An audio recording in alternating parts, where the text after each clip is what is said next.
Well, Corey, like I said, like Mike said, man, we are pumped to have you on the series, man. We're really excited. Want to just dive into it and really just, man, just tell us a little bit about your business. You know, tell us about your shop, where you're located, how long you've been there, all those fun details.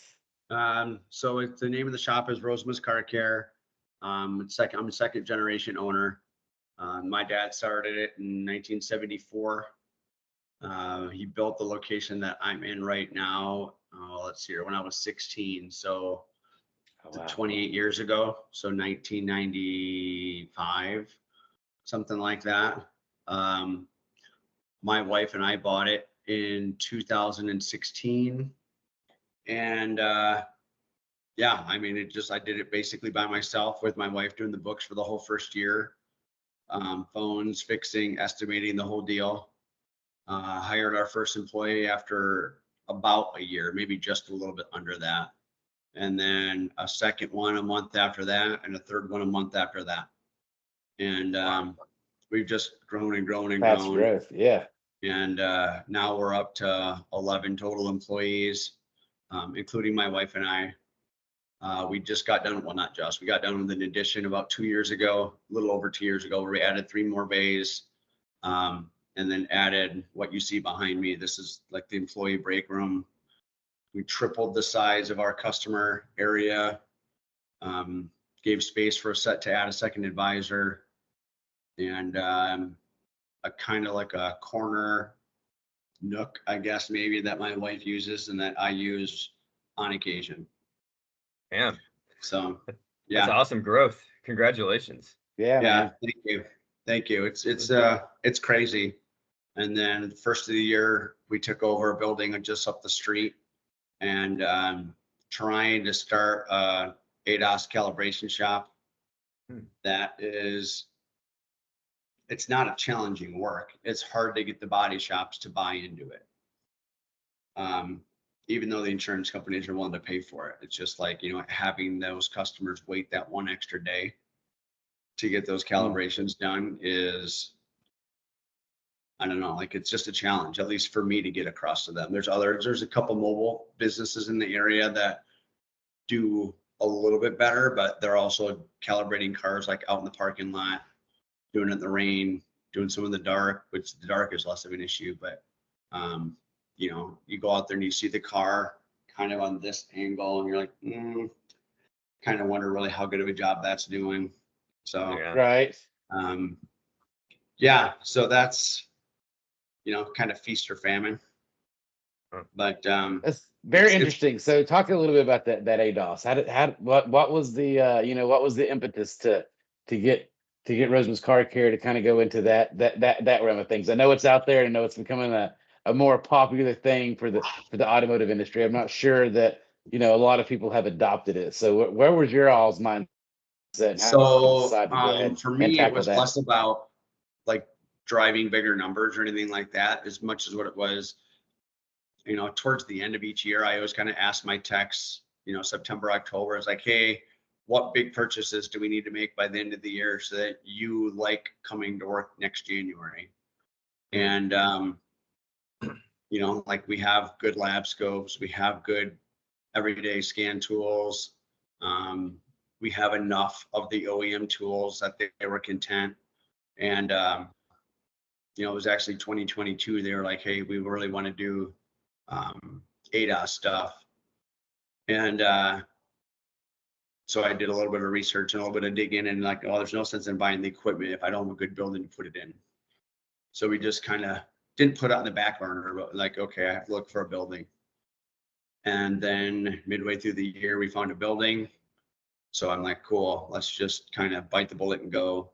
So January 1 of 24. So I guess the short answer to your question, it was more like employee retention than anything else, because it's kind of the latest and greatest technology. And I have a very young staff, so they just love any kind of technology that they can use to make their jobs more interesting, more fun. Whether it is ADAS stuff or lab scopes with pressure transducers, or just some more simple basic current ramps and stuff like that, to show the even younger kids, this isn't all changing out oil pan gaskets and ball joints. There's a lot of technical work to it as well. And Right. so yeah, I guess that's really what led to it more than driving more numbers or having another business. Gotcha.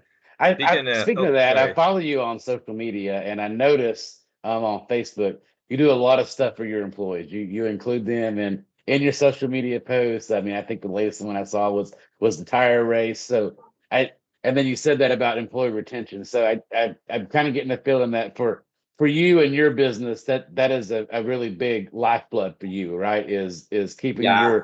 your technicians happy. And so talk about that and how did that come about? Because there's, you have some varying differences in this industry on how employees or technicians are treated. So what do you feel like that does for your business? I mean, I guess first and foremost, like, I've had my fair share of turnover. Um, whether it was my fault, their fault, we just didn't mesh, whether it was a culture thing or whatever. I've had really ugly partings with employees. I've had partings where like everybody just knew this wasn't going to work. Right. And, I've always taken it incredibly personal, including the ones that just turned horrible, you know. Yeah, like the first, here, I've been doing this now going on 9 years. So probably the first 6 years, I was kind of the opinion, it's my way or no way. Outside of like the actual repair process, I was always a flat rate tech, and I always thought, and I was very successful flat rate tech working in the few dealers that I did work in. But when I do interview somebody, I was just telling them, I'm of the opinion my way is the right way till you prove me wrong, Mhm. which I'm open to, and in which case I'll adapt that for everybody else in the shop. So when it came to the actual repair process, I was very open to, hey, if your way is better than mine, by all means, go ahead and do it. But when it came to daily operations, I was more, everybody is going to do it my way. Like I'm the dad and they're the child. And it just, this industry, I don't think any industry, but like this industry in and of its own does tend to have fairly strong-willed people, Mm. regardless of age and experience. And it just took me a really long time to realize that I was wrong, and that I need to really let my staff kind of determine the correct process so they enjoy coming to work every single day. I was fortunate enough that my second hire is still here with me, but Awesome. in that time, I've probably gone through, I don't know, I couldn't even count, probably 30 checks. And some of them lasted, well, one lasted like 2 hours, one lasted a day, some lasted a couple of years. But the two that really stick out, like they did not end well. And one day when I walked out in the shop, other than Luke, I had a 100% employee turnover in like less than 30 days. Wow. So I just am like, okay, sat everybody down, like, okay, let me have it. What's Right. bad? What am I doing that's wrong? And what can we do to make it so you can come in tomorrow and feel something different? And Yeah. yeah, they just kind of let me have it. And I'm like, okay. So it was shortly before that I hired a shop manager because we just were too busy and I couldn't find a good tech. So I was in the shop as a tech. And one of his big things was getting written operating procedures down as opposed to everything being in my head. So when I would ask somebody, why'd you do it that way? Like, that doesn't make any sense. And I was much harsher than that. But they'd be like, well, why wouldn't I?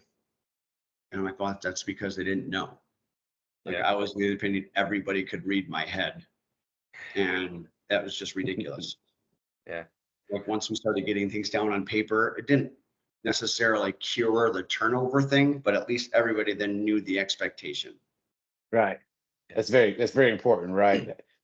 And making sure everybody kind of understands the expectation, has a place to go in case they're not sure, make sure Yeah, that they go and have a place to actually get it instead of just relying on uh a lot of times I think in business when we rely on feelings and well it feels this way or it felt that way instead of the data or having something concrete in front of you, that's where things kind of can go wrong, right?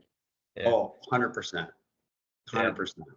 And I'm curious since, I mean, you're a second generation owner, right? So Correct. very interesting for a lot of people listening to the show.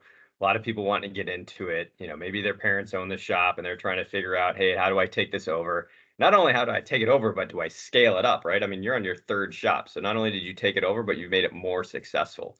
Right. So what was that journey like in the beginning when your father was, the father figure in So, this shop and kind of controlled, and maybe he was a little bit of a dictator on how the shop was run at that point in oh time. yeah, he wasn't a little bit of a dictator. He for sure was. It was a little bit different, like time and generation and all of that. Um, I worked for him until I was, I don't know, 22 or 23, starting at, I don't know, probably 14 or 15. And it just got to the point where I couldn't have a boss and a dad. Yeah. So like we decided being a dad and a son was much more important than a boss and employee. So I went and found another job and worked at a GM dealer for 3 years. Left there because they had some management issues, to the tune of I had 6 different service managers in 6 weeks. Oh Wow. Um, wow. so I'm like, yep, not doing this anymore. Went to a different GM dealer that I knew was just going to be a kind of a stopgap. And then I settled in an Acura store here in town, and I was there for probably 8 years. Honestly, like I probably would have retired there, but my mom got sick, so my dad had to take care of my mom. So I just filled in for a couple of days so my dad could get my mom settled. And I just kind of fell back in love with the business. It Mm. was for sale at that time. So like I got home and my wife pretty much knew what I was thinking before I did. Yeah. And yeah, then it was, getting the funds because this business was like was my dad's retirement plan.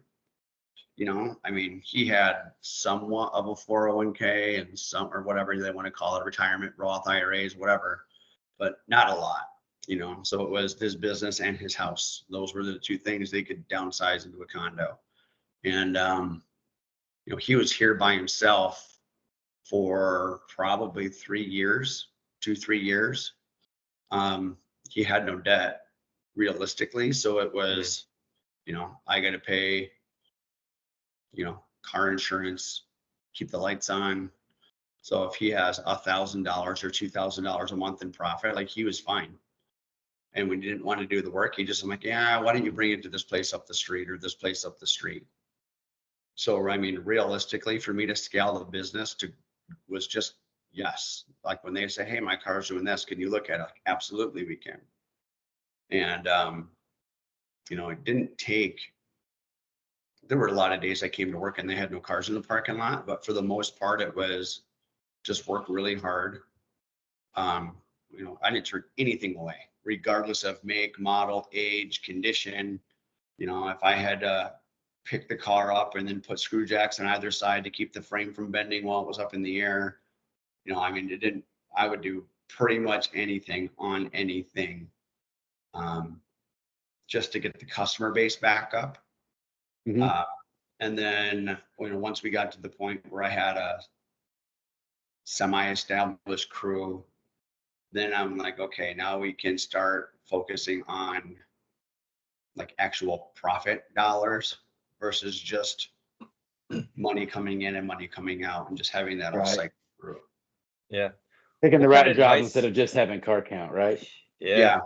Yeah. What kind of advice would you give to somebody that's looking to structure that deal with, and maybe it's not their father, maybe it's another family member, or maybe it's even somebody else's shop that's looking to retire and they need to have some of that income.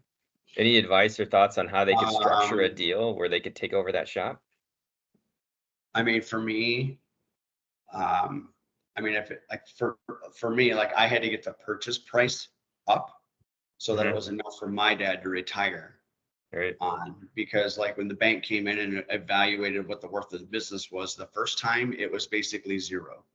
Like Okay. you can buy the building, the business itself doesn't really have a value. Um, so like I basically worked for free at night for, I don't know, maybe 9 or 10 months, maybe a year. And to build the value up. And then it was, if people are looking for financing, I mean, depending on how desperate you are, like I was kind of, I got shot down by just about, well, I got shot down by everybody until I finally convinced somebody to meet with me face to face. Mhm. And conveniently enough, like I had this banker would finally meet with me. The liaison between the Michigan SBA and him happened to have been there. And I just sold myself to them regardless of the value of the business. Mhm. And say whatever you want about the SBA of Michigan, whether you guys know what that is or not, but like this one individual like completely laid his, like basically like he put his reputation on the line for me. And he said like we're going to figure out a way to make it happen. And over the course, this next 6 to 8 weeks, I'm on the phone with him at my full-time job. They knew what was going on. So, I was at a dealership where they were incredibly supportive of me. But, I think complete transparency with everybody involved is going to be the most important part. Yeah. If it is somebody looking to take over a shop and they have another job, I would say let that employer know about it. Like for me, like it would stink for excuse me, it would stink for me to lose one of my employees. But if it's something they really want to do, I really want to try to help them accomplish those things. And at the end of the day, if you're open and you're honest with your customers, then like the money will come in. So, not that you want to borrow excessively, but once you find somebody that will loan you the money through it, whether it is a bank or something like that, or a credit union, stick it out with them until they really give you a reason not to. Yeah. It's a good banker and a good accountant and a good attorney are the three probably most important things that you can have in any business. So when you finally find one that believes in you, I mean, there's really no reason to turn away from that. Yeah.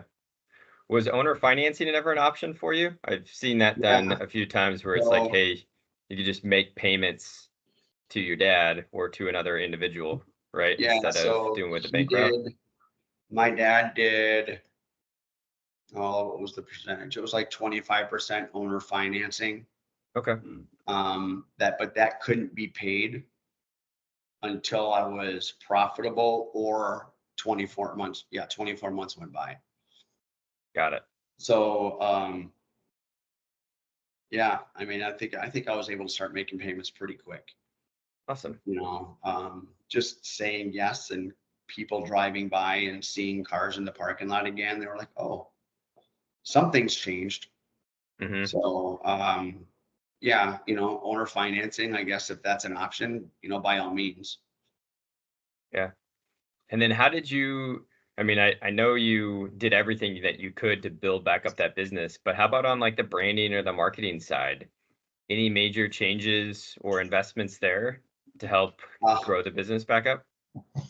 so as far as like branding and stuff like that, I had a logo made for $5 on, I don't know if it's pronounced Fiverr or Fiverr.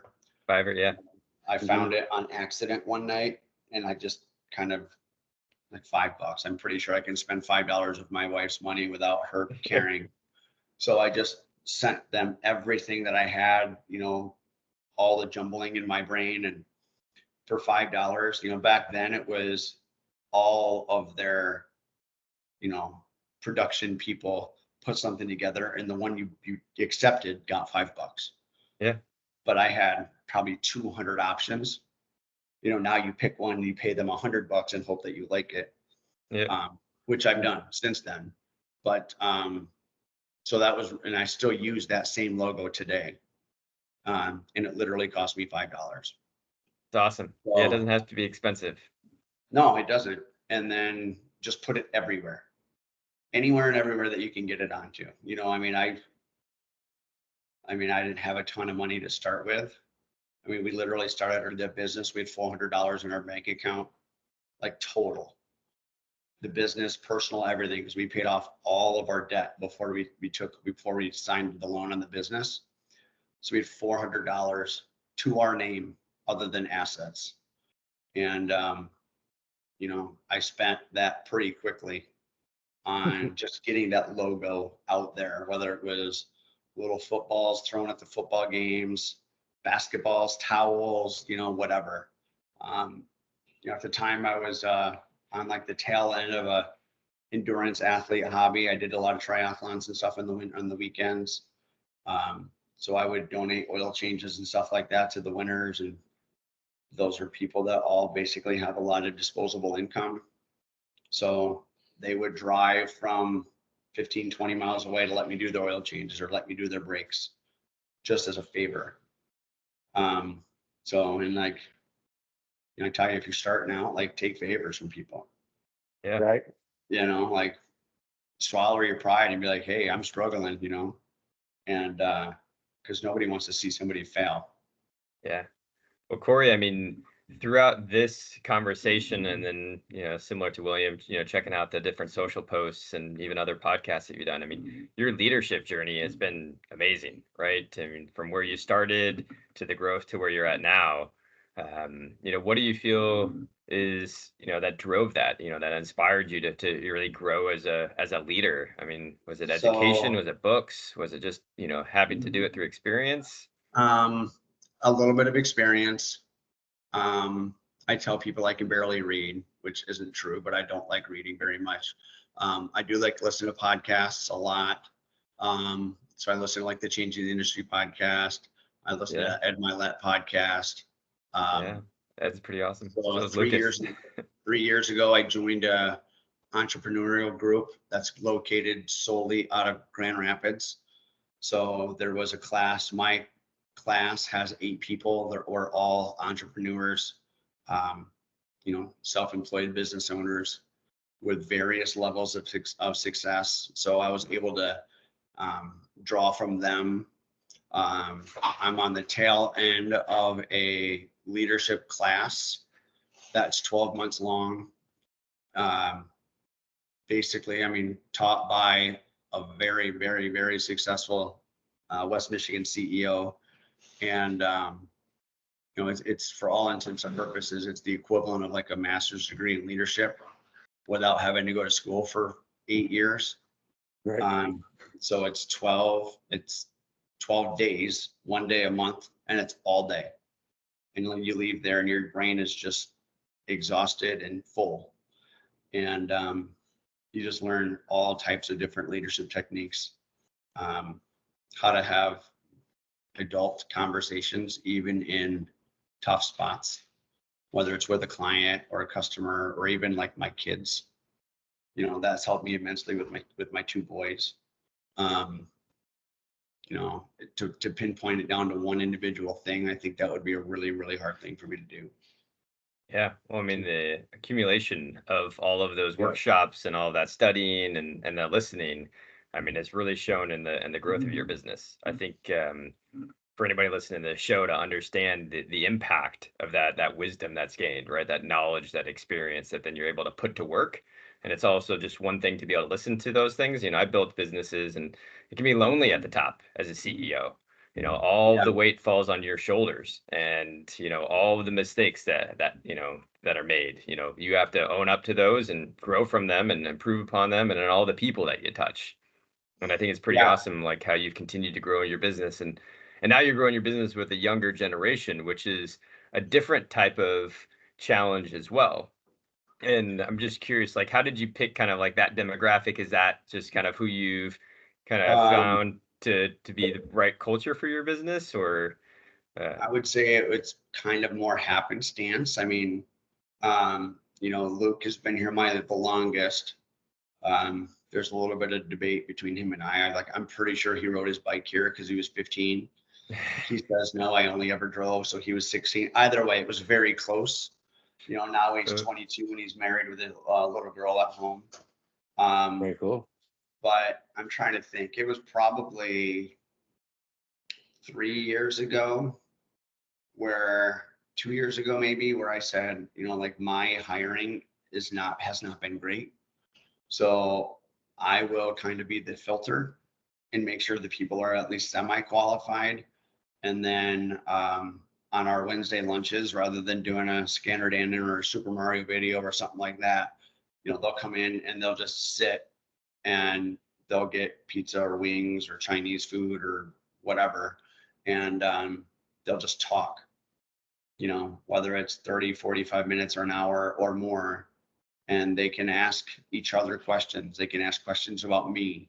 I'm not present. My manager's not present.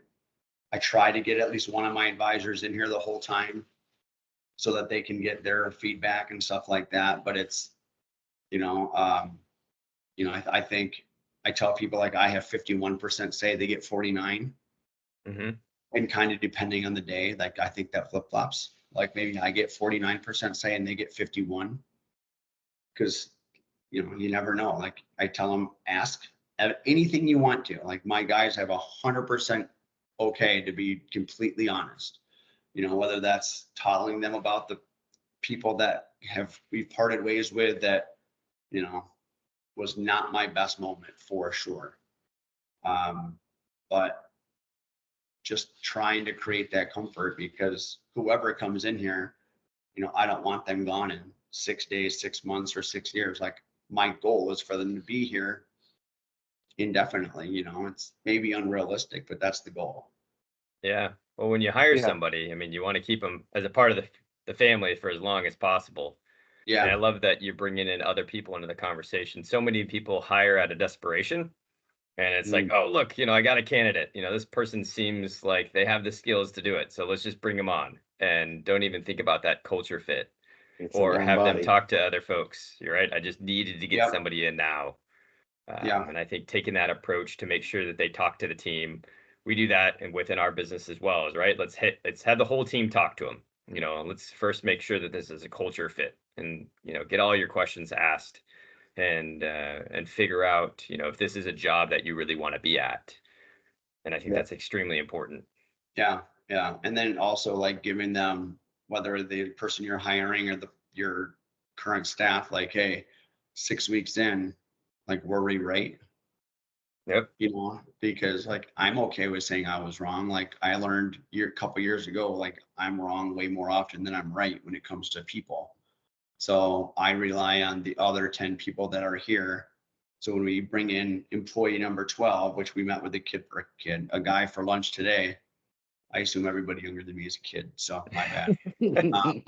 A guy today, whether if he becomes employee number 12, like I want to make sure in August, everybody's still on board if we decide to bring him on, and if he isn't, then okay, why, or what's going on,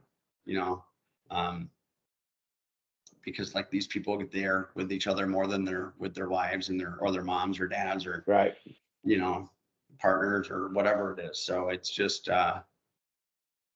super important that everybody knows, regardless, like I have their back and the person next to them does as well. And if there's any conflict there, and like, let's just meet it head on and try to get it resolved. Yeah. Well, I mean, it's kind of had that aha. Yeah, all about the people. Yeah. You kind of had that aha moment you talked about early on in the conversation where you were like, maybe I am wrong. Maybe it isn't my way or the highway. And then you obviously made some adjustments and some thought processes and all that from that. So I guess really, how long has it been since that kind of aha moment? And what have you seen as maybe the couple of biggest pieces of impact of that moment where you said, okay, it can't all be about me, and I need to change, kind of how I drive the culture in the company. So I don't know exactly how long it's been. It's probably been 2.5 years, maybe 3. since that time, again, outside of Luke, my manager and one advisor, like everybody else has flipped over as far as, like they're not here and I have replacements for them. Since that time, like the people that have replaced them have all stayed. Okay. None of them have left voluntarily. I had to actually fire my first person where I like let them know they were no longer working here. And I've had to do that a total of 2 times now where it went well.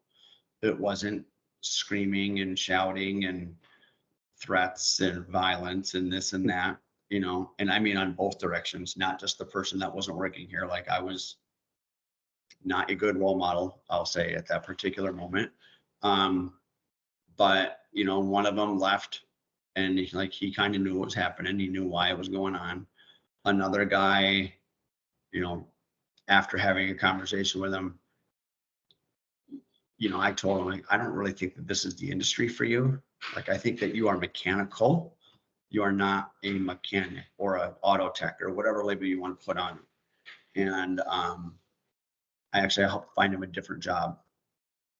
Still kind of doing the mechanical stuff, but it was more like building maintenance on a like an assembly line kind of a thing, like factory type of repairs and maintenance. And that's worked out really, really well. And so, he wasn't super thrilled that he didn't work here anymore because he really enjoyed the guys and the guys enjoyed him too, but like he just wasn't pulling his weight. And Gotcha. so I just said, hey, and like, we gotta like, let's first see why, because maybe it's an us problem. Once we decided it wasn't an us problem, I try to give everybody like 16 weeks of grace after they get hired in, to learn my ways, learn our ways, learn the ways of the guys around them, learn where everything is. And then during that time, we'll just kind of talk. And at the end of that time period, like it just wasn't going to work. But so have you seen a direct correlation with employee retention with customer retention? Have you seen anything like that where you have customers and employees who have started to bond and maybe you have customers come back because they like Luke or something like that? I don't, maybe a little bit, not a ton. I mean, I think that we even when we've had turnover, like we've always still had good quality. So, it was only until very recently that we really put the text like names on things, as far as like the Facebook videos and the TikTok videos and Instagram videos and all of that. It was always just like our Wednesday videos that we did on Facebook, or it was some silly competition. But I don't know, it was probably 3 or 4 months ago, maybe 5 months ago now, one of our advisors was like, excuse me, hey, let's get on TikTok and Instagram and all of that. And I'm like, cool, that is all you. I don't have time for it. Great. And so Allie's just picked it up and ran with it. And since then, it's been like you see more of just Luke doing something, or just Tyler, or just Joel, or John, or Weston, or even if it is just myself doing something. But so then the text can actually, or the clients can actually see who is working on their car. And if we get a really challenging case, then one of the guys, like, they'll make a YouTube video of it. And I don't know, we don't have a ton of YouTube videos, maybe 4 or 5. But when we get it all done and the client's like, God, I can't believe I just spent whatever amount of money on my car. Like, well, if you don't understand it, like that's not abnormal. Here's a YouTube video. Right. And then you're just like, oh my gosh, big. that's amazing. Like, I can't believe you actually figured that out. And then the method behind it. So we've actually gotten a couple of other clients, because one client will send our YouTube video to their buddy and be like, holy cow, I have a weird problem. I brought 9 places and no one can fix it. So we'll have a car up from like whatever, South Bend, or, down from Traverse City or something like that, because it's been a bunch of places and no one can fix it. And not that we're necessarily better or anything like that. It's just, hey, listen, you've had this thing umpteen different places. I understand you don't want to pay for testing. That sucks.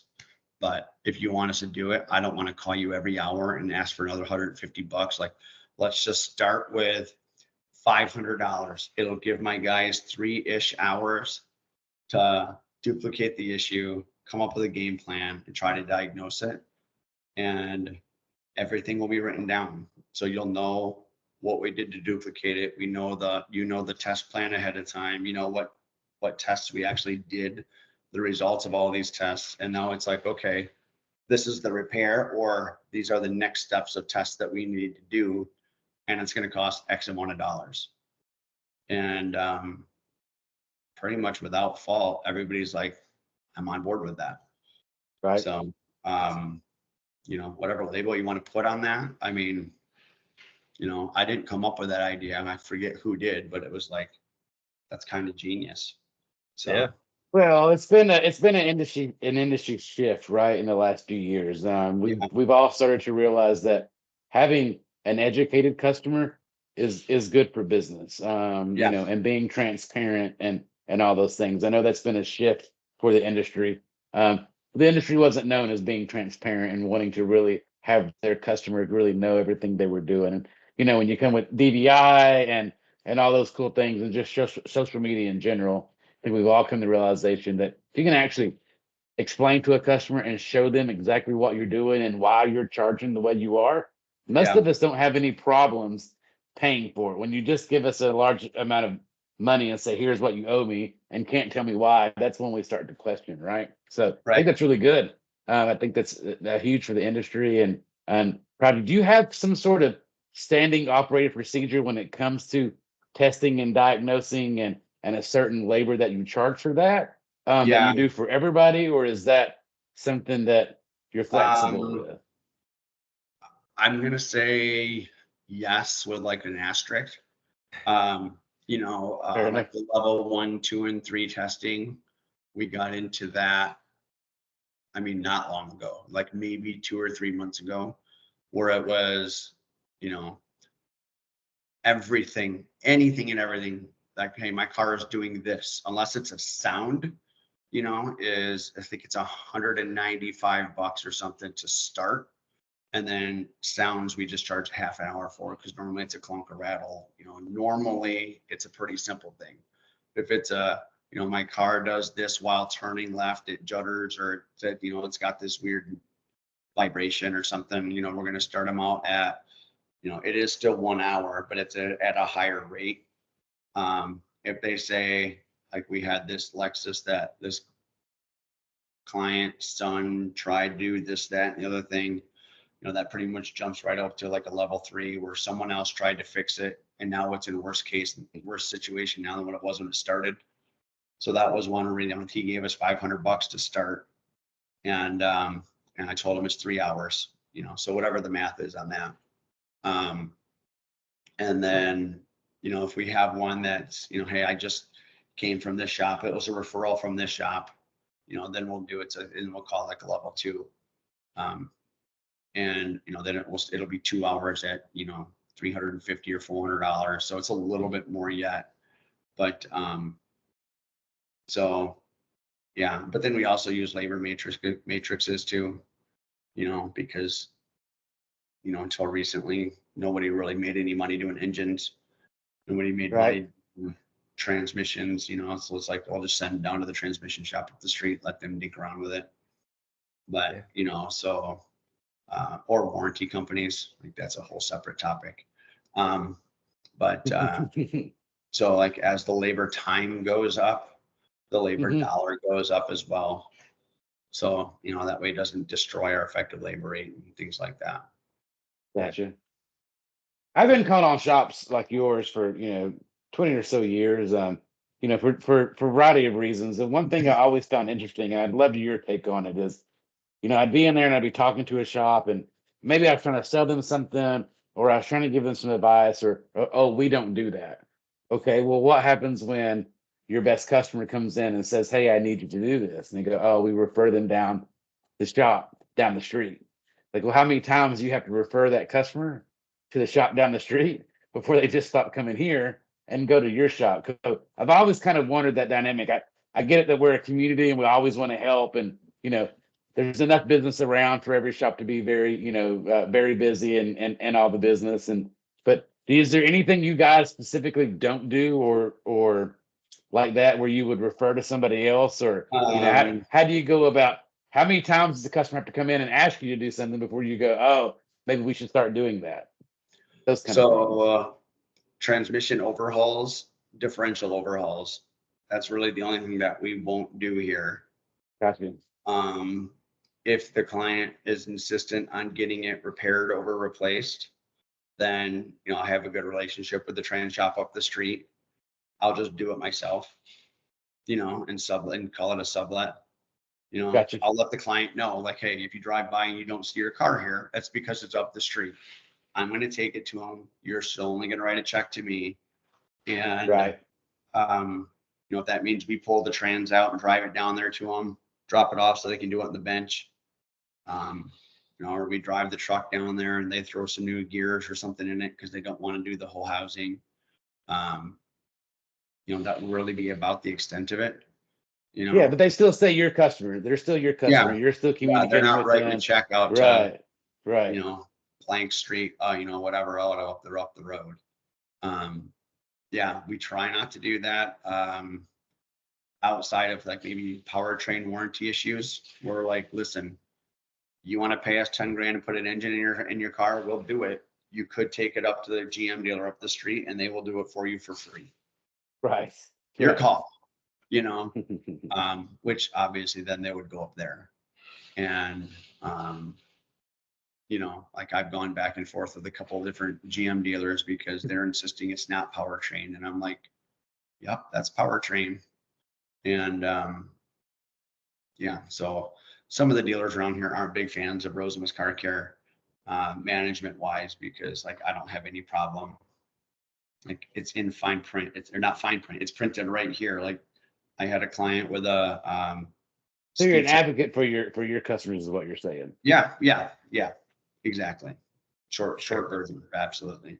Yeah. Now, Corey, we've heard a lot about your past, right? Starting in 1975, your dad's dealership, and then you coming in, doing the acquisition. Now you've had your second shop, you're working on your third. What's the future for you look like? I mean, what's that big vision? Do you have one? What's your goals that, the team's all striving for? What is that bigger mission? I think it is like, I'm a big family guy. So, I want my employees are all very young. Only 2 of them are actually married. Only one of them has a kid. So, 10 years from now, like I would like to see their kids running around here, like what I used to do when I was a little kid. That's just, I guess, more on like a personal level, on a professional level. I'd love to be able to get, 2 or 3 more buildings maybe. Because I think I have the staff right now that you could plop one of them into a building and they could be a leader in that building in some role. I still have a kid. One of my own sons is still 13. So I want to be able to travel with him, particularly this summer, where like him and I will go places, just the 2 of us. And, not have to worry about being on the phone. Like I can be in the car and focus on just him. And like I would consider that like a professional success if I can do that for particularly majority of this month of June and come back and have the shop not be on fire. You know what I mean? Yeah. So, it's not like a dollars and cents measurement, but at the same time, it kind of is to me. Yeah. Oh, that's awesome. Very cool. And William, any other questions from you? No, I mean, I guess put you on the spot a little bit. Does your business have a mission statement? Is this something that you can say to your employees, or when you're hiring somebody, like this is what encompasses Rosemus Car Care, and this is what we try for you to be every day. It's working together, solving problems, moving people. I think that those 6 words kind of speak for themselves, but like everybody here is a fantastic team. everybody comes in with their own sets of problems, whether it is personal or professional, and we want to solve them together. And Perfect. then that, as you know, then the clients then come into that too, as like another team member. And we want to make sure that we're able to get them pushed down the road. So Awesome. yeah, I would say that's that. I love that. Love it. Man, I love having you on the show. Yeah. So much information that you shared, really blessed to be a part of it. So thank you very much.